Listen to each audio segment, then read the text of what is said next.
Salah seorang penumpang selamat KM Barcelona 5, Lare Bonte menceritakan detik-detik saat kapal terbakar dan penumpang berusaha menyelamatkan diri masing-masing. Lare juga mengungkapkan ia terapung terombang-ambing selama 1 jam di laut sebelum akhirnya diselamatkan oleh nelayan. Yang tidak ada petunjuk atau jalur evakuasi penumpang demi keselamatan para penumpang. Nah, Bapak sendiri mencari keselamatan juga saya sendiri.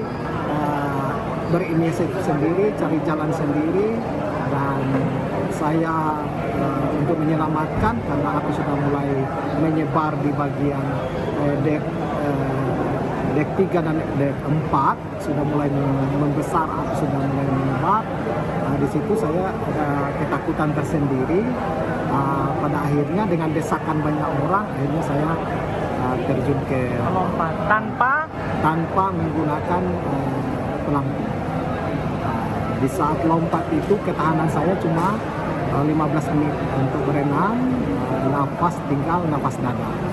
Selanjutnya Bapak dibantu siapa untuk saya evakuasi? dibantu oleh pegawai dari statistik dan seorang mahasiswa Poltekkes Manado. Itu cuma pegangan saja pelampung, hanya dengan modal itu. Selanjutnya siapa yang melakukan evakuasi ke Bapak? Kira-kira 1 jam terapung di atas laut, mendapat pertolongan dari nelayan setempat. Nelayan ada 3 orang nelayan yang dalam satu perahu itu, yaitu nelayan dari Likupang. Nah, jadi Bapak ketika dievakuasi ada berapa penumpang di dalam perahu kemudian? Di dalam perahu itu hanya 3 orang, saya, pegawai statistik dengan mahasiswa.